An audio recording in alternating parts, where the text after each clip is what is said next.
ప్రార్థన దినోత్సవం ప్రపంచములో గ్లోబల్ డే ఆఫ్ ప్రేయర్ ప్రార్థన ప్రారంభించబడిన రోజుగా గుర్తించడం జరిగింది. అపోస్తుల కార్యం 1వ అధ్యాయము 14వ వచనాన్ని మనం చదివినట్లయితే, వీరందరూ వీరితో కూడా కొందరు స్త్రీలను యేసు తల్లి అయిన మరియయు ఆయన సహోదరులను ఏక మనసుతో ఎడతెగక ప్రార్థన చేయుచుండిరి. యేసు ప్రభువారు పునరుద్ధానుడైన తర్వాత ఇంచుమించుగా 50వ రోజు వారు చేస్తున్న ఒక చక్కని కార్యాన్ని మనము జ్ఞాపకం చేసుకుంటున్నాం. 50వ రోజున వారందరూ కూడా ఏం చేస్తున్నారంటే, స్త్రీలు పురుషులు ఏక మనస్సుతో ఎడతెగక ప్రార్థన చేస్తూ ఉన్నారు. ఆ కాలంలో మరి వారు ఎప్పుడైతే ఆ మేడగది మీద ఏక మనసుతో ప్రార్థన చేయటం, ఎడతెగక ప్రార్థన చేయటం చేశారో, అక్కడ గొప్ప విశేషాన్ని మనం చూస్తాం. ఆ పెంతెకోస్తు అనే పండుగ దినాన వచ్చినప్పుడు వారందరూ కూడా ఒక్కచోటే కూడి ఉన్నారు. ఇలాంటి మేడగది మీద వారందరూ ఆ ప్రార్థనలో ఏకీభవిస్తూ ఉన్న సమయంలో పరిశుద్ధాత్మ దేవుని యొక్క అభిషేకం, పరిశుద్ధాత్మ దేవుని యొక్క కుమ్మరింపు, పరిశుద్ధాత్మ దేవుని యొక్క తాకిడి వారు అనుభవించారు. ఆ అభిషేకం పొందుకున్న తర్వాత వాక్శక్తి వారికి దేవుడు అనుగ్రహించిన కొలది వారు అన్య భాషలతో మాట్లాడడం ప్రారంభించారు. ఇది ఎలా ప్రారంభించబడిందంటే, ప్రార్థన ఏక మనసు కలిగి ప్రార్థన చేయటం ద్వారానే ఆ అభిషేకం అనేది వారు పొందుకోగలిగినట్లుగా లేఖనాల్లో మనము చూస్తాం. మరి ప్రార్థన అనేది చాలా ప్రాముఖ్యమైనది. ఈరోజు ప్రపంచ ప్రార్థన దినోత్సవం. ప్రార్థన అనేది ఒక క్రైస్తవునికి ఊపిరి లాంటిది. ఈ ఊపిరి ఉన్నంత వరకే మనిషి జీవించగలుగుతారు. ఊపిరి లేదనుకోండి, జీవశవంలాగా పడి ఉండటమే. ప్రార్థన కూడా ఒక మనిషికి, ఒక క్రైస్తవునికి ఊపిరి లాంటిదంట, శ్వాస లాంటిది. ఆ ఊపిరి ఉన్నంత వరకు, ప్రార్థన ఉన్నంత వరకే ఆ మనిషి చక్కగా కార్యాలు చేయగలుగుతాడు, నడవగలుగుతాడు, చూడగలుగుతాడు, పండుకోగలుగుతాడు. ప్రార్థన లేని కుటుంబాలు, ప్రార్థన లేని క్రైస్తవుల యొక్క జీవితాలు కూడా జీవము లేని వారిగా, జీవచ్చవాలుగానే ఉంటారని వాక్యం సెలవిస్తూ ఉంది. అలాగే ప్రార్థన అనేది మన వ్యక్తిగత ఆశీర్వాదానికి, కుటుంబ ఆశీర్వాదానికి, సంఘ ఆశీర్వాదానికి, సంఘ క్షేమానికి, ఇప్పుడు మనం చదువుకున్న 20వ కీర్తనలో ఆపత్కాలంలో కూడా మనకి నమ్ముకొనదగిన సహాయకుడిగా దేవుడు ఉంటాడు. ప్రార్థన చేయటం ద్వారా ప్రతి ఆపత్కాల పరిస్థితుల్లో కూడా ఆయన మనకు సహాయం చేయడానికి ఆయన మనకు తోడుగా ఉండే దేవుడు. మరి మనం ప్రార్థనే ఒక ఆయుధముగా, ప్రార్థనే ఒక కవచముగా మనం ధరించుకొని ప్రార్థనలో మనం ముందుకు వెళ్ళేవారిగా ఉండాలి.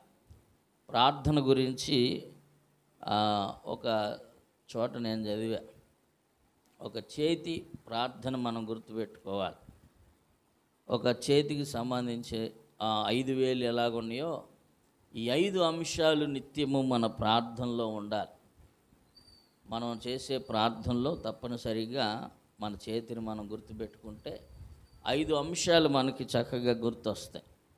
ఏంటి ఆ అంశాలంటే, మొట్టమొదటిగా ఈ యొక్క చిటికెన వేలు, ఇది మన శరీరానికి మనకి కొంచెం దగ్గరగా ఉంటుందంట, అనుసంధానం కలిగి ఎక్కువగా మనకు రిలేషన్గా దగ్గరగా ఉంటుంది. కాబట్టి ఈ వేలు చూసినప్పుడల్లా మనకి ఏం గుర్తు రావాలంటే, మన రక్త సంబంధికులు, మన కుటుంబీకులు, మన ప్రాణ స్నేహితులు, వీళ్ళని మనం జ్ఞాపకం చేసుకుంటూ ఈ ఏళ్ళను చూసినప్పుడల్లా మన రక్త సంబంధికుల కొరకు, కుటుంబీకుల కొరకు మనము నిత్యము ప్రార్థన చేసేవారిగా ఉండాలని ఈ ఏలు సూచిస్తూ ఉంది. అలాగే రెండోదిగా ఈ ఏలు ఎప్పుడు కూడా ఏం చూపిస్తుందంటే, ఎదుటివారిని చూపిస్తూ ఉంటుంది. ఈ ఏలు ఎవరు చూపిస్తారంటే లేకపోతే ఉపాధ్యాయులు రే నువ్వు అల్లరి చేస్తున్నావురా, సైలెంట్గా కూర్చో. లేకపోతే దైవజనుడు కూడా చూపిస్తాడు, మీరు తప్పు చేస్తున్నారు, సరి చేసుకోండి. అలాగా ఒక ఏలు ఎందుకు చూపిస్తుందంటే హెచ్చరిక చేయడానికి. అలాగే ఈ ఏలు చూపించినప్పుడల్లా మనము ఏమని ప్రార్థన చేయాలంటే, మనకి విద్య నేర్పించిన గురువుల కొరకు, దైవజనుడి కొరకు, ఆత్మీయంగా నడిపిస్తున్న దైవజనుడి కొరకు, కుటుంబాల కొరకు, మనల్ని రక్షణలోకి నడిపించిన వారి కొరకు, మనకి జ్ఞానం నేర్పించిన వారి కొరకు, అలాంటి వారి కొరకు మనకు బుద్ధి చెప్పి గద్దించి మనల్ని క్రమశిక్షణలో నిలబెట్టిన వారి కొరకు మనం ప్రార్థన చేయాలని ఈ ఏలు కూడా చూపిస్తూ ఉంటుంది అన్నమాట. ఇక మధ్య ఏలు, ఇది చాలా పొడవుగా ఉంటుంది, అన్ని ఏళ్ళ కన్నా ఎత్తుగా ఉంటుంది. ఈ ఏళ్ళను చూసినప్పుడల్లా మనకి ఏ అంశం గుర్తుకు రావాలంటే, చూడండి, ఈ ఏలు అన్నిటికన్నా ఎత్తుగా ఉంటుంది కాబట్టి మనము అధికారుల కొరకు ప్రార్థన చేయవలసిన బాధ్యత. మన ప్రాంతంలో ఉన్న అధికారులు, మన రాష్ట్రాన్ని పరిపాలించే నాయకుల కొరకు, మన గ్రామ పెద్దల కొరకు, మరి బైబిల్ గ్రంథం కూడా చెప్తుంది కదా, తిమోతి పత్రికలో రాజుల కొరకు, అధికారుల కొరకు మనము ప్రార్థన చేయాలి. మనుషులందరి కొరకు మనము ప్రార్థన చేయవలసిన బాధ్యత మన మీద ఉంది. అది ఈ ఏలు మనకి అలాగా సూచిస్తూ ఉంటుంది అన్నమాట. ఇక ఈ ఉంగరపు ఏలు దగ్గరకు వచ్చేపాటికి, ఈ ఉంగరపు ఏలు ఏం చూపిస్తుందంటే, ఇది కొంచెం బలహీనమైనదే, ఇది ఎక్కువగా పని చేయడానికి ఇష్టపడదు. ఈ ఉంగరపు వేలు ఉంగరం పెట్టుకోవడానికి తప్పించి బరువు మొయ్యలేదు, చాలా బలహీనమైనది అని చెప్పవచ్చు. అందుకని ఈ ఏళ్ళను చూసినప్పుడల్లా మనకేం గుర్తు రావాలంటే, ఎందరైతే బలహీనులుగా ఉన్నారో, హాస్పిటల్లో మగ్గిపోతున్నారు రోగులు ఉన్నారు, యాక్సిడెంట్లో ఈ కాళ్ళు చేతులు విరిగిపోయిన బలహీనులు ఉన్నారు, మన కుటుంబంలోనే కూడా బలహీనులుగా ఉన్నవారు, మన సంఘంలో బలహీనులుగా ఉన్నవారు, అలాగే మన ఇరుగు పొరుగు వారు, తెలిసిన బలహీనులు ఎవరైతే అనారోగ్యంతో ఉన్నారో వారి నిమిత్తము ప్రార్థన చేయాలని ఈ ఏలు చూపిస్తూ ఉంటుంది. ఇక చివరిగా ఈ చిటికిన ఏలు చాలా చిన్నదిగా ఉంటుంది అన్నిటికన్నా. మరి ఏలు దేనికి సాదృశ్యంగా ఉందంటే, ఇది మన వ్యక్తిగత మనం ప్రార్థన చేసేటప్పుడు, ప్రభువా ఈ అల్పుణ్ణి అయోగ్యుణ్ణి కూడా నువ్వు జ్ఞాపకం చేసుకో అని ఈ చివరి ఏలు కూడా జ్ఞాపకం చేస్తుంది. Praise the Lord. ఈ 5 వేళ్ళు ప్రార్థన మనం నేర్చుకోగలగాలి. ప్రతిరోజు కూడా ఈ 5 వేళ్ళ ప్రార్థన, ఈ ప్రపంచ ప్రార్థన దినోత్సవం సందర్భంగా మనకు చాలా ఈజీగా అర్థం అవటానికి ప్రార్థనలో అంశాలు. ఈ 5 వేళ్ళ ప్రార్థన, ఈ వేలేమో మన రక్త సంబంధికుల కొరకు, ఇదేమో మనకి విద్య నేర్పించిన వారికి లేకపోతే దైవజనుల కొరకు ప్రార్థన చేయాలి. ఇదైతే అధికారుల కొరకు, నాయకుల కొరకు మనం ప్రార్థన చేయాలి. ఇది ఎవరైతే బలహీనులుగా ఉన్నారో, ఎవరైతే ఆసుపత్రుల్లో మగ్గిపోతున్నారో వారి కొరకు మనం ప్రార్థన చేయాలి. చివరి ప్రార్థన మన కొరకు కూడా మన కొన్ని అంశాలు ఉంటాయి. మనం ఈ అంశాలతో ప్రార్థన చేయగలిగితే దేవుడు సంతృప్తిగా ప్రార్థన ఆలకించి గొప్ప జవాబునిస్తాడు. Praise the Lord. అది ప్రార్థనలో చాలా శ్రేష్టమైన అంశాలను మనం జ్ఞాపకం చేసుకుంటూ నిత్యము ప్రార్థన చేద్దాం. ఈరోజు ప్రపంచ ప్రార్థన దినోత్సవంలో ప్రార్థన అనేది ఆదికాండంలో ప్రారంభించబడింది. యెహోవా నామమున ప్రార్థన చేయటం ప్రారంభించబడింది. 4వ అధ్యాయం 28వ వచనంలో మనము గమనించినట్లయితే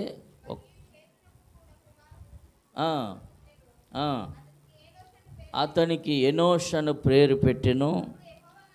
అప్పుడు యెహోవా నామమున ప్రార్థన చేయటము ప్రారంభించబడింది. అప్పుడు ప్రారంభించబడిన ప్రార్థన ఇప్పుడు కూడా ఆ ప్రార్థన ప్రభు నామములో, యెహోవా నామమున ప్రార్థన చేయటం, యేసయ్య నామములో ప్రార్థన చేయటం, పరిశుద్ధాత్మ నామములో ప్రార్థన చేయటం ఆ ప్రార్థన ఆది కాండములో ప్రారంభించబడిన ప్రార్థన యేసు ప్రభువారు ప్రకటన గ్రంథంలో కూడా హెచ్చరికగా చెబుతూ, ఇదిగో నేను త్వరగా వచ్చున్నాను, మీరు మెలకువగా ఉండి ప్రార్థన చేయండి. ఆయన చివరిగా హెచ్చరిస్తున్న మాట కూడా, ప్రకటన గ్రంథం ద్వారా హెచ్చరిస్తున్న మాట కూడా ఏంటంటే ప్రార్థన చేయండి. ప్రార్థనే మనకు ఒక ఆయుధం లాంటిది.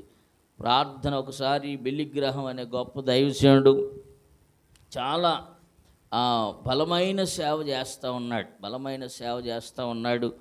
ప్రపంచ దేశాలు తిరుగుతూ ఉన్నాడు. ఆయన ఎక్కడికి వెళ్ళినా విపరీతమైన జనం వస్తూ ఉన్నారు. తండోపతండాలు లక్షలుగా జనాభా వస్తూ ఉన్నారు. ఒక బలమైన పరిచర్య చేస్తూ ఉన్నారు. కొంతమంది క్రైస్తవ నాయకులు వెళ్ళి ఆయన దగ్గర ఇంటర్వ్యూ చేశారంట. ఏంటంటే మీరు ఎంత బలమైన సేవ చేస్తున్నారు, అసలు ఇంత బలమైన సేవకు సీక్రెట్ ఏంటి, మీరు ఏ సీక్రెట్స్ ఏ ఫార్ములాస్ వాడుతున్నారు, మాకు కూడా చెప్పండి, మేము కూడా అలాంటి బలమైన సేవ చేయాలని ఇష్టపడుతున్నాం అని చెప్పి ఆయన దగ్గరికి వెళ్ళి ఇంటర్వ్యూ చేస్తే ఆయన చెప్పిన 3 ఆన్సర్లు ఏంటంటే, నేను 3 ఫార్ములాస్ వాడుతున్నాను, ఆ 3 ఫార్ములాస్ కూడా మీకు చెప్తాను అన్నాడంట. ఏంటి ఆ ఫార్ములాస్ అంటే, మొదటి ఫార్ములా ప్రార్థన, రెండవ ఫార్ములా ప్రార్థన, మూడవ ఫార్ములా కూడా ప్రార్థనే. నేను చేసేది ఇదేనయ్యా, నేను ప్రార్థన చేస్తాను, దేవుడు కార్యం చేస్తున్నాడు. Praise the Lord. నేను మోకరించి ప్రార్థన చేస్తున్నాను, దేవుడు కార్యం చేస్తున్నాడు. నేను ఎంత ప్రార్థన చేస్తున్నానో దేవుడు అంత బలమైన కార్యాలు పరిచర్యలో చేస్తూ ఉన్నాడు. ఈ పరిచర్య ఎలాగ విస్తరించబడడానికి, ఈ పరిచర్య నానాటికి అభివృద్ధి పొందడానికి, ఈ పరిచర్య దేశ విదేశాల్లోకి కూడా వెళ్ళటానికి ప్రాముఖ్యమైన ఒక ఫలితం ఏంటంటే ప్రార్థనే. ప్రార్థన లేకుండా మనం ఏది కూడా సాధించలేం. మొట్టమొదటిగా ప్రార్థన లేకుండా మనం ఏది కూడా సంపాదించుకోలేం. అందుకని ప్రపంచ ప్రార్థన దినోత్సవం రోజు మనకి నేర్పిస్తున్న పాఠం ఏంటంటే, ప్రార్థనే మనకి ప్రతి పరిష్కారానికి కూడా ఒక సొల్యూషన్. ప్రార్థన దేవుని పాదాలు పట్టుకోవడమే. దేవుని పాదాలు పట్టుకోవడం ద్వారా గొప్ప జవాబును మనం పొందుకోవచ్చు. ఈ పరిచర్యలో మరి ఈ పరిచర్య విశ్వాసపూరితమైన పరిచర్య. ప్రార్థన ద్వారానే అన్నీ కూడా కట్టబడ్డాయి. ప్రార్థన ద్వారానే అన్నీ కూడా పనులు జరుగుతూ ఉన్నాయి. ప్రార్థన ద్వారానే ఈ పరిచర్య అంచెలంచెలుగా ముందుకెళ్తున్నాయి. ఎన్నో శోధనలు వచ్చినాయి, ఎన్నో శ్రమలు వచ్చినాయి, వస్తూ ఉన్నాయి, వెళ్తూ ఉన్నాయి. వాటన్నిటికి కూడా దేవుడే పరిష్కారం ఇస్తూ ఉన్నాడు. Praise the Lord. ఈ మందిరం విషయంలో కూడా నేను నమ్ముతున్నాను, దేవుడు ఒక ఘనమైన కార్యము చేయబోతున్నాడు. Praise the Lord. ఆయన అద్భుతం చేసే దేవుడు. మనం ఆయన పాదాలు పట్టుకున్నప్పుడు ఖచ్చితంగా ఎటువంటి సమస్యలైనా సరే, ఎటువంటి మరి అడ్డుగోడలైనా సరే, ఎటువంటి బలహీనమైన పరిస్థితులైనా సరే, అవన్నీ కూడా మరి అడ్డుగోడల నుంచి తొలగించబడాలంటే ఒకే ఒక్క మార్గము ప్రార్థన. యేసు ప్రభువారు ఆయన దైవ కుమారుడై ఉండి కూడా ఆయన కూడా ప్రార్థన చేశాడు. అనేక మార్లు ప్రార్థన చేశాడు. ఎందుకు ఆయనకు ప్రార్థన చేయాల్సిన అంత అవసరం ఏముంది? పలు సందర్భాలు మనం బైబిల్ గ్రంథంలో చూసినట్లయితే యేసు ప్రభువారు చేసిన ప్రార్థనలో ఆయన మొట్టమొదటిగా మనకు గమనించవచ్చు, యోర్దాను నది దగ్గర నుంచి ఆయన బాప్టిజం పొందేటప్పుడు కూడా ప్రార్థన చేసుకున్నాడు. చూడండి ఒకసారి ఆ మాటను మత్తయి సువార్త లేదా లూకా సువార్త 3వ అధ్యాయము 21వ వచనాన్ని ఒకసారి మనం చదివితే, యేసు ప్రభువారు చేసిన ప్రార్థన, ఆయన ఎన్నిసార్లు ప్రార్థన చేశాడు? అనేక మార్లు ప్రార్థన చేస్తూనే ఉన్నాడు. బాప్టిజం పొందినప్పుడు యేసు కూడా ప్రార్థన చేయుచుండగా ఆకాశము తెరవబడి పరిశుద్ధాత్మ శరీరాకారముతో పావురం వలె ఆయన మీదకి వచ్చింది. Praise the Lord. ఇప్పుడు మనం చదువుకున్న మూలవాక్యంలో కూడా వారందరూ కూడా, వీరితో కూడా కొందరు స్త్రీలను, యేసు తల్లి అయిన మరియయు ఆయన సహోదరులను ఏక మనసుతో ఎడతెగక ప్రార్థన చేస్తున్నప్పుడే పరిశుద్ధాత్మ దేవుడు వారున్న స్థలానికి వచ్చాడు. ప్రార్థన చేసినప్పుడే పరిశుద్ధాత్మ దేవుని యొక్క కార్యాలు మనం చూడగలుగుతాం. యేసు ప్రభు వారు కూడా బాప్టిజము పొంది ఆయన ప్రార్థన చేస్తున్నాడంట. ప్రార్థన చేసుకుంటూ ఉన్నప్పుడు ఆకాశము తెరవబడింది. ఆకాశములో నుంచి ఇదిగో ఒక పావురం ఆయన మీదకి వచ్చింది. పరిశుద్ధాత్మ దేవుడు ఆయన మీదకి దిగి వచ్చిన ఒక సందర్భాన్ని మనము చూసినప్పుడు ఆయన ప్రార్థన చేశాడు. ప్రార్థన లేకోకుండా ఏది కూడా జరగదు, అసాధ్యం. కాబట్టి ప్రార్థన అనేది మనకి ప్రతిదానికి కూడా ఒక మంచి ఆయుధముగా, కవచముగా, ప్రార్థన పరిస్థితులను మారుస్తుంది. ఇక అధికారుల వల్ల మనకు వల్ల కాదు, ఎవరు మనకు సహాయం చేయలేరు అనుకున్న స్థితిలో కూడా ప్రార్థనే మన స్థితిగతులను మారుస్తుంది, పరిస్థితులను మారుస్తుంది. ఇప్పుడు వరకైతే మరి చాలా క్లిష్టమైన పరిస్థితుల్లోనే ఉంది. ఇక అధికారులు కూడా మాకు ఎవ్వరు సపోర్ట్ చేయట్లా. ఇప్పుడున్న పరిస్థితుల్లో అధికారులు సపోర్ట్ చేయట్లా, లోకల్ పీపుల్స్ కూడా ఎవరు సపోర్ట్ చేయట్లా. నేనైతే ఇక దేవుని పాదాలే పట్టుకున్నాం, రాత్రంతా ప్రార్థన చేశా. ఇక దేవుడు విజయం ఇస్తాడు అనే ఒక నిరీక్షణతో ఎదురు చూస్తూ ఉన్నా. Praise the Lord. ఆ నిరీక్షణే మనల్ని కాపాడుతుంది, ఆ విశ్వాసమే మనల్ని రక్షణ కవచంలాగా కాపాడుతుందని నా యొక్క ఉద్దేశం. మరి మనకు మనుషులు నమ్ముకుంట కంటే యెహోవాను ఆశ్రయించుట మేలు. దేవుని పాదాలు పట్టుకుంటే, ఇంతకుముందు ఏ సమస్య వచ్చినా పాత నిబంధన భక్తులు దేవుని పాదాలు పట్టుకొని దేవుని సరిదులు అడిగేవాళ్ళు, భక్తులందరూ కూడా. ఇప్పుడు ఉన్న మనుషులు ఏం చేస్తున్నారంటే, ఏదైనా సమస్య వచ్చి అధికారుల దగ్గరికి పరిగెడతా ఉన్నారు, నాయకుల దగ్గరికి పరిగెడుతున్నారు.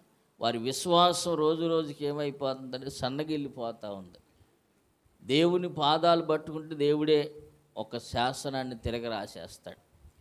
దేవుని పాదాలు పట్టుకుంటే ఆయనే స్థితిగతులను మారుస్తాడు, పరిస్థితులను మార్చగలిగిన దేవుడు ఆయనే. ప్రార్థననే ఒక మరి స్థితిగతులను మారుస్తుంది. ఒక చక్కని పాట కూడా ఉంది కదా, ప్రార్థన వలనే పయనము, ప్రార్థనే ప్రాకారము, ప్రార్థనే ప్రాధాన్యము, ప్రార్థన లేనిదే పరాజయం. ప్రార్థన వలనే పయనము, ప్రార్థనే ప్రాకారము, ప్రార్థనే ప్రాధాన్యము, ప్రార్థన లేనిది పరాజయం. ప్రభువా ప్రార్థన నేర్పయ్యా, ప్రార్థించకుండా నేనుండలేనయ్యా. ప్రభువా ప్రార్థన నేర్పయ్యా, ప్రార్థించకుండా నేనుండలేనయ్యా. నీ పాదాలు తడపకుండా నా పయనము సాగదయా. నీ పాదాలు తడపకుండా నా పయనము సాగదయా. నీ పాదాలు తడపకుండా నా పయనము సాగదయా. నీ పాదాలు తడపకుండా నా పయనము సాగదయా. ప్రార్థన వలనే పయనము, ప్రార్థనే ప్రాకారము, ప్రార్థనే ప్రాధాన్యము, ప్రార్థన లేనిది పరాజయం. ప్రార్థనలో నాటున్నది పెళ్ళగించుట అసాధ్యము. ప్రార్థనలో పొందకపోవుట సాధ్యము. ప్రార్థనలో నాటున్నది పెళ్ళగించుట అసాధ్యము. ప్రార్థనలో పోరాడునది పొందకపోవుట అసాధ్యము. ప్రార్థనలో నలిగితే నష్టపోవుట అసాధ్యము. ప్రార్థనలో నష్టపోవుట అసాధ్యము. ప్రార్థనలో పెనుగులాడితే పతనమవుట సాధ్యము. ప్రార్థనలో పెనుగులాడి పతనమవుట సాధ్యము. ప్రభువా ప్రార్థన నేర్పయ్యా, ప్రార్థించకుండా నేనుండలేనయ్యా. ప్రభువా ప్రార్థన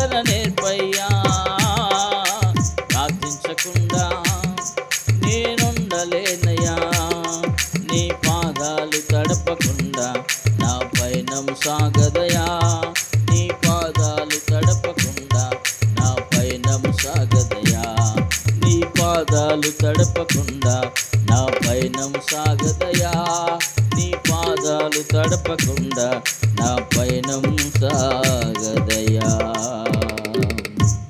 హల్లెలూయా. ప్రార్థన అనేది కొన్ని విషయాలు బైబిల్ గ్రంథంలో కొద్దిమంది ప్రార్థన చేశారు. వారి ప్రార్థన ఫలితాలని మనం ఇక్కడ జ్ఞాపకం చేసుకుందాం. ఒక 2-3 విషయాలు జ్ఞాపకం చేసుకొని మనం కొద్ది నిమిషాలు ప్రత్యేకంగా మందిరం కొరకు ఈరోజు మనం ప్రార్థన చేద్దాం. సంఘమంతా అత్యాశక్తి కలిగి ప్రార్థన చేసినప్పుడు దేవుడు ఘనమైన కార్యాలు చేస్తాడు. కాబట్టి మనం అందరం కూడా ప్రార్థన చేయాల్సిన అవసరత చాలా ఉంది. ఒక 2-3 విషయాలు మనము బైబిల్లో కొంతమంది ప్రార్థన చేశారు. ఆ ప్రార్థన ఫలితాలను ఒకసారి మనం జ్ఞాపకం చేసుకుంటే, మరి బైబిల్ గ్రంథంలో మనందరికీ తెలిసిన 2 దేవుని మందిరానికి వెళ్ళారు. వారిలో పరిసయ్యుడు ఒక ఆయన వెళ్ళాడు, సుంకరి కూడా దేవుని మందిరానికి వెళ్ళారు. 2 కూడా ప్రార్థన చేస్తూ ఉన్నారు. ఒక ఆయనేమో తను చేసే కార్యాలను బట్టి గణపరుచుకుంటూ మరి ప్రార్థన చేస్తూ ఉన్నాడు. ఒక ఆయన మాత్రం చాలా తగ్గింపు కలిగి కన్నులు ఎత్తడానికి కూడా ధైర్యము చాలక కన్నీరు విడుస్తూ చాలా వేదనతో మరి ప్రార్థన చేస్తూ ఉన్నాడు.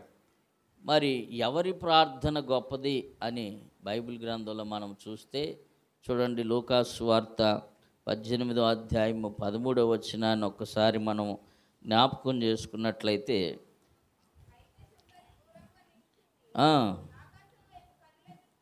ఆకాశం వైపు కనులెత్తుటకైనను ధైర్యము చాలక రొమ్ము కొట్టుకొనుచు, దేవా పాపినైన నన్ను కరుణించమని అతని కంటే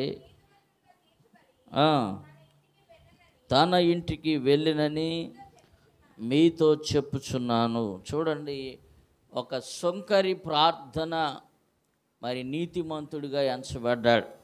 అతడు కూడా కనులెత్తడానికి కూడా ధైర్యము చాలక, నేను పాపిని ప్రభువా నన్ను కరుణించమని చెప్పి ప్రార్థన చేస్తూ ఉన్నాడు. తగ్గింపు ప్రార్థన ఇది. తగ్గింపు ప్రార్థన అనేది మన జీవితాల్లో చాలా ప్రాముఖ్యమైనది. ప్రార్థన చేసే విధానాల్లో చాలా రకాల ప్రార్థనలు ఉన్నాయి. కొంతమంది నిలబడి ప్రార్థన చేశారు బైబిల్లోనే, కొంతమంది సాష్టాంగ నమస్కారం చేస్తూ ప్రార్థన చేశారు, కొంతమంది తమ పడకల మీద పండుకొని ప్రార్థన చేసిన వాళ్ళు ఉన్నారు, కొంతమంది కూర్చొని ప్రార్థన చేసిన వాళ్ళు ఉన్నారు, కొంతమంది మోకరించి ప్రార్థన చేసిన వాళ్ళు ఉన్నారు, కొంతమంది తన్ను తాను తగ్గించుకొని ప్రార్థన చేసిన వాళ్ళు కూడా ఉన్నారు. వారిలో యేసు ప్రభు వారిని మనం జ్ఞాపకం చేసుకుంటే ఆయన కూడా ఎలాగ ప్రార్థన చేశాడంటే తన్ను తాను తగ్గించుకొని ప్రార్థన చేశాడు. Praise the Lord. ఆయన తగ్గింపు ప్రార్థన. ఈరోజు ప్రపంచ ప్రార్థన దినోత్సవం సందర్భంగా ఎలాంటి ప్రార్థన మనం నేర్చుకోవాలి? సొంకరి ప్రార్థన. అది చాలా తగ్గింపు అన్నమాట. ప్రార్థన చేసేటప్పుడు మనం ఎటువంటి పరిస్థితుల్లో ఉన్నా, ఎటువంటి హోదాలో ఉన్నా, ఎంత చదువుకున్నా, ఎంత అందగాడిమైనా, ఆటగాడిమైనా, పాటగాడిమైనా, మనము దేవుని సన్నిధిలోకి వచ్చినప్పుడు మనల్ని మనం తగ్గించుకొని సొంకరి వలె ప్రార్థన చేయగలిగితే మనము దేవుని దృష్టిలో నీతిమంతులుగా ఎంచబడతామని ఈరోజు దేవుని వాక్యం ద్వారా మనము జ్ఞాపకం చేసుకుంటా ఉన్నాం. రెండవ వ్యక్తిని కూడా మనము జ్ఞాపకం చేసుకున్నట్లయితే బైబిల్ గ్రంథంలో అత్యంతంగా ప్రాముఖ్యమైన ప్రార్థన చేసిన వారిలో దావీదు కూడా ఒక వ్యక్తిగా కనిపిస్తాడు. ఎందుకంటే అతడు చేసిన తప్పిదాలను బట్టి, పాపమును బట్టి 51వ కీర్తనలో మనము చూసినట్లయితే అతడు పాప క్షమాపణ కొరకు ప్రార్థన చేస్తూ ఉన్నాడు. పాప క్షమాపణ కొరకు 2వ వచనాన్ని ఒకసారి మనం చదువుదాం. నా దోషము పోవునట్లు నన్ను బాగుగా కడుగుము, నా పాపము పోవునట్లు నన్ను పవిత్రపరచుము, నా అతిక్రమములు నాకు తెలిసే ఉన్నవి, నా పాపమెల్లప్పుడు నా ఎదుటనున్నది, నీకు కేవలము నీకే విరోధముగా నేను పాపము చేసి ఉన్నాను, నీ దృష్టి ఎదుట నేను చెడుతనము చేసి ఉన్నాను. కావున ఆజ్ఞ ఇచ్చినప్పుడు ఉమ్, ఉమ్, ఉమ్, నేను పాపములో పుట్టినవాడను, పాపములోనే నా తల్లి నన్ను గర్భము ధరించెను. నీవు అంతరంగంలో సత్యము కోరుచున్నావు, అంతర్యమున నాకు జ్ఞానము తెలియజేతువు. నేను పవిత్రుడగునట్లుగా ఇస్సోపుతో నా పాపం పరిహరింపుము, హిమము కంటే నన్ను తెల్లగా ఉండునట్లుగా నీవు నన్ను కడుగుము. ఉత్సాహ సంతోషములు నాకు వినిపించుము, అప్పుడు నీ విరిచిన ఎముకలు హర్షించును. నా పాపములకు విముఖుడవు కమ్ము, నా దోషములన్నిటినీ తుడిచివేయుము. దేవా, నా యందు శుద్ధ హృదయమును కలుగు చేయుము, నా అంతరంగంలో స్థిరమైన మనస్సును నూతనముగా మరలా పుట్టించమని ప్రార్థన చేస్తున్నాడు. పాపముల నిమిత్తము పాప క్షమాపణ కొరకు ఒక దావీదు మహారాజు గారు చేస్తున్నటువంటి ప్రార్థన. దేవుని సన్నిధిలో పాపము చేశాడు. మనం పాపముల నిమిత్తం, దోషముల నిమిత్తం, అతిక్రమముల నిమిత్తం మనము ప్రార్థన చేయాలి. తగ్గింపు ప్రార్థన మొట్టమొదటిగా మనము జ్ఞాపకం చేసుకున్నాం. రెండవ ప్రార్థన ఏంటంటే పాప క్షమాపణ ప్రార్థన. పాప క్షమాపణ, ఎందుకంటే మనము నిత్య జీవితంలో రకరకాలైన మనకు తెలియని పాపాలు మనం చేస్తూ ఉంటాం. చూపుల ద్వారా, వినికిడి ద్వారా, మాటల ద్వారా, తలంపుల ద్వారా, దేహము ద్వారా రకరకాలైనటువంటి పాపములు మనకు తెలిసితే కొన్ని చేస్తాం, తెలియక కొన్ని చేస్తాం. ఆజ్ఞ అతిక్రమించడమే పాపం, ప్రార్థన చేయకపోవడమే పాపం. పాపములు చాలా ఉన్నాయి. ఈ పాపములు క్షమించబడాలి అంటే దేవుని సన్నిధిలో పశ్చాత్తాప ప్రార్థన అనేది మనము చేయాలి. Praise the Lord. పశ్చాత్తాప ప్రార్థన అనేది చాలా ప్రాముఖ్యమైనది. ప్రార్థనలో రెండవ మెట్టుగా మనము జ్ఞాపకం చేసుకోవచ్చు. ఇది చాలా ప్రాముఖ్యమైన ప్రార్థన. దేవుని సన్నిధిలో ప్రతిరోజు కూడా యోబు భక్తుడు తన పిల్లల నిమిత్తం ఏ రీతిగా ఇదిగో తమ హృదయములో పాపం చేశారేమో అని చెప్పేసి యోబు అనుదినము కూడా ఆ అరుణోదయమున లేచి వారి కొరకు బలులు అర్పిస్తూ ఉన్నాడు. అంటే ప్రార్థన నైవేద్యాన్ని వారి కొరకు సమర్పిస్తున్నాడు. ప్రభువా, మా పిల్లలు ఏమన్నా తప్పు చేశారేమో, వారు ఏదన్నా హృదయంలో పాపం చేశారేమో, తలంపుల ద్వారా పాపం చేశారేమో, వారి నడకలో పాపం చేశారేమో, లేకపోతే ఏ విధంగా పాపం చేశారో దయతో వారి పాపాలను క్షమించమని హృదయపూర్వకంగా పాప క్షమాపణ కొరకు యోబు భక్తుడు కూడా ఎలాగ ప్రార్థన చేశాడో, దావీదు కూడా తను చేసిన తప్పిదాలను బట్టి, తన పొరపాట్లను బట్టి దేవుని సన్నిధిలో మరలా తిరిగి ఆత్మీయ స్థితిని పొందుకొనుటకు, కోల్పోయిన ఆత్మీయ స్థితిని మరలా తిరిగి పొందుకొనుటకు దావీదు ప్రార్థన చేస్తూ ఉన్నాడు. నా అతిక్రమములు, నా దోషములు నాకు బాగుగా కడుగయ్యా, నా పాపములు పోవునట్లుగా నన్ను పవిత్రపరచయ్యా, అలాగే నా హృదయమును మరలా శుద్ధీకరించయ్యా, నా అంతరంగంలో స్థిరమైన మనస్సును నూతనంగా పుట్టించు ప్రభువా, నీ సన్నిధిలో నుండి త్రోసివేయకము, నీ పరిశుద్ధాత్మ నా యుద్ధ నుండి తీసివేయకము, నీ రక్షణ ఆనందము నాకు మరలా పుట్టించుము, సమ్మతి గల మనసు కలుగజేసి నన్ను దృఢపరచుము. అప్పుడు అతిక్రమములు చేయువారికి నీ త్రోవలను బోధించెదను, పాపులను నీ తట్టు తిరుగుదురు. దేవా, నా రక్షణకర్తవగు దేవా, రక్తాపరాధముల నుంచి నన్ను విడిపించు. ప్రార్థన చేస్తూ ఉన్నాడు. ఇస్సోపుతో కడగమంటున్నాడు. అక్కడ 7వ వచనంలో చూస్తే, నేను పవిత్రుడగునట్లుగా ఇస్సోపుతో నా పాపములను పరిహరింపుము, హిమము కంటే నేను తెల్లగా ఉండునట్లుగా నీవు నన్ను కడుగు ప్రభువా అని పాప క్షమాపణ ప్రార్థన. ప్రార్థనలో మరొక మెట్టు మనం జ్ఞాపకం చేసుకుంటున్నాం. ఒకటి సుంకరి తగ్గింపు ప్రార్థన, రెండవదిగా పాప క్షమాపణల కొరకు చేసే దావీదు చేసినటువంటి ప్రార్థన. మూడవదిగా చివరిగా మనం ఎలాగ ప్రార్థన చేయాలంటే యేసు ప్రభు వారు చెప్పిన మాటలే. లోకాసువార్త 18వ అధ్యాయం మొదటి నుంచి మనం చదివితే, విసుకక నిత్యము ప్రార్థన చేయాలి. ప్రార్థనలో విసిగిపోకూడదు. ఇందాకే కదండి చేసాం, ఇందాక 2 గంటలు చేసాం చాలే అని ఎప్పుడు విసిగిపోకూడదంట. దేవుని సన్నిధిలో యేసు ప్రభువారే చెప్పిన చక్కని మాట ఏంటంటే, విసుకక నిత్యము ప్రార్థన చేయండి. విసుకక నిత్యము ప్రార్థన చేయండి. ప్రార్థనే ప్రార్థనే ప్రార్థనే. యేసు ప్రభువారు నేర్పించిన మనకి మార్గం, త్రోవ ఏంటంటే ప్రార్థనే. ప్రార్థన ద్వారానే ఏదైనా మనము సాధించవచ్చు. విసుకక నిత్యము ప్రార్థన చేయండి అంటూ ఒక ఎగ్జాంపుల్ చెప్తా ఉన్నాడు. అన్యాయస్తుడైన ఒక న్యాయాధిపతి ఉన్నాడు ఒక ప్రాంతంలో. అక్కడ ఒక విధవరాలు వెళ్ళిందంట. వెళ్ళి అడుగుతా ఉంది, అయ్యా మాకు న్యాయం తీర్చయ్యా న్యాయాధిపతి, దయచేసి మాకు న్యాయం తీర్చంటే ఆయన అన్యాయస్తుడు. అసలు ఆ మాట పఠించుకోవట్లా, లెక్క కూడా చేయట్లా, కనీసం ఆమెకు న్యాయం కూడా తీర్చడానికి ఇష్టపడట్లా. ఆమె మరలా మరలా మరలా మరలా వెళ్ళి మరలా అడుగుతూ ఉంది. విసుగుపోవట్లా, ఆయన కాదన్నాడు కదా అని మరలా ఆగిపోవట్లేదు, కానీ మరలా వెళ్ళి ఆయన బ్రతులాడుతుందంట. బ్రతులాడుతుంటే ఆయన మనసు కరిగిపోయింది. ఒక్కసారి మనసు కరిగిపోయి ఈమె పద్దాక నా దగ్గరికి వచ్చి అడుగుతుంది. సరే ఏమి అడుగుతుంది కాబట్టి ఈమెకి న్యాయం తీర్చితే మంచిది కదా అని చెప్పి న్యాయము తీర్చినట్లుగా మనము కూడా దేవుని సన్నిధిలో పొందుకునేంత వరకు కూడా మనం ప్రార్థన చేసేవారుగా ఉండాలి. Praise the Lord. అది మనము సాధించేంత వరకు ఆయన పాదాలు విడవకూడదు. ఏదైనా ఒక సమస్య వచ్చినప్పుడు, ఒక అవసరత వచ్చినప్పుడు ప్రభు పాదాలు పట్టుకోవడమే.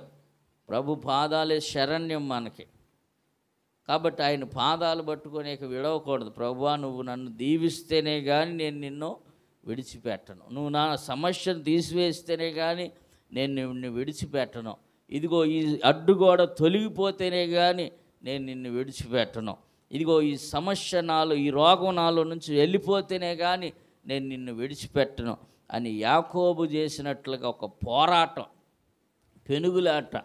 యాకోబు కూడా ఒక రాత్రంతా పోరాడి ప్రార్థనలో పోరాడాడు.